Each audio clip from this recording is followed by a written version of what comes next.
നമസ്കാരം. പ്രധാന വാർത്തകൾ. രാജീവ് ചന്ദ്രശേഖറിനെ സംസ്ഥാന അധ്യക്ഷനായി ഔദ്യോഗികമായി പ്രഖ്യാപിച്ച ബി.ജെ.പി. സംസ്ഥാന കൗൺസിൽ യോഗത്തിൽ വരണാധികാരിയായ കേന്ദ്രമന്ത്രി പ്രഹ്ലാദ് ജോഷിയാണ് ഔദ്യോഗിക പ്രഖ്യാപനം നടത്തിയത്.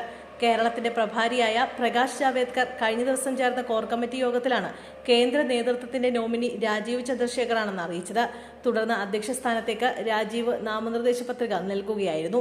പ്രധാന നേതാക്കളെല്ലാം പിന്തുണച്ച് ഒപ്പിട്ട പത്രികയാണ് അദ്ദേഹം സമർപ്പിച്ചത്. അധ്യക്ഷ പദവിയിൽ 5 വർഷം പൂർത്തിയാക്കിയ കെ സുരേന്ദ്രന് പകരമാണ് ദേശീയ നേതൃത്വം രാജീവ് ചന്ദ്രശേഖറിനെ ബി.ജെ.പി. അധ്യക്ഷനായി തെരഞ്ഞെടുത്തത്. ആധുനിക കാലത്ത് പാർട്ടിയെ നയിക്കാൻ കഴിവുള്ള ആളാണ് രാജീവ് ചന്ദ്രശേഖർ എന്നായിരുന്നു കെ സുരേന്ദ്രന്റെ പ്രതികരണം. എറണാകുളത്ത് ലഹരി സംഘത്തെക്കുറിച്ച് പോലീസിന് വിവരം. എറണാകുളത്ത് ലഹരി സംഘത്തെക്കുറിച്ച് പോലീസിന് വിവരം നൽകിയ 66-കാരന് മർദ്ദനമേറ്റു. ലഹരി സംഘം വീട്ടിൽ കയറി ആക്രമിച്ചെന്നാണ് വൈപ്പിൻ സ്വദേശി ഉണ്ണികൃഷ്ണന്റെ പരാതി. പരിക്കേറ്റ ഉണ്ണികൃഷ്ണൻ എറണാകുളത്തെ സ്വകാര്യ ആശുപത്രിയിൽ ചികിത്സയിലാണ്. ഇളയ മകനെയും 5-അംഗ സംഘം വീട്ടിൽ കയറി മർദ്ദിച്ചു. അക്രമികൾ ലഹരി ഉപയോഗിക്കുന്നതും കച്ചവടം നടത്തുന്നതും പോലീസിനെ അറിയിച്ചതിനെ തുടർന്നാണ് വീട് കയറി അക്രമം നടത്തിയത്. ഇളയ മകനെ മർദ്ദിക്കുന്നത് കണ്ട് തടുക്കാനെത്തിയപ്പോഴാണ് ഉണ്ണികൃഷ്ണന് ക്രൂരമർദ്ദനമേറ്റത്. സംഭവത്തിൽ മുളവുകാട് പോലീസ് 3 പേരെ കസ്റ്റഡിയിലെടുത്തു. ദുബൈയിൽ നിന്നെത്തി വീട്ടിലേക്ക് പോകുന്നതിനിടെ കാർ നിയന്ത്രണം വിട്ട അപകടം. ഡോക്ടർക്ക് ദാരുണാന്ത്യം.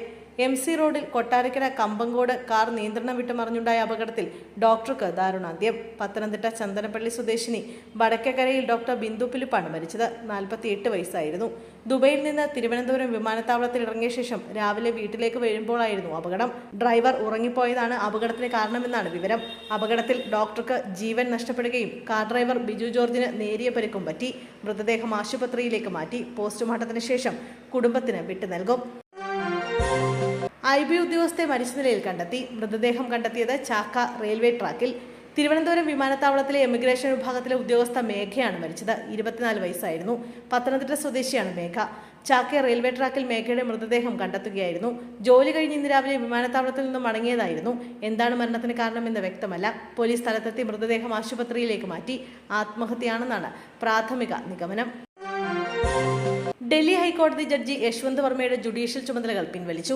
സുപ്രീം കോടതിയുടെ നിർദ്ദേശമനുസരിച്ചാണ് ഡൽഹി ഹൈക്കോടതി chief justice DK Upadhyaya Yashwant വർമ്മയുടെ ജുഡീഷ്യൽ ചുമതലകൾ പിൻവലിച്ചത്.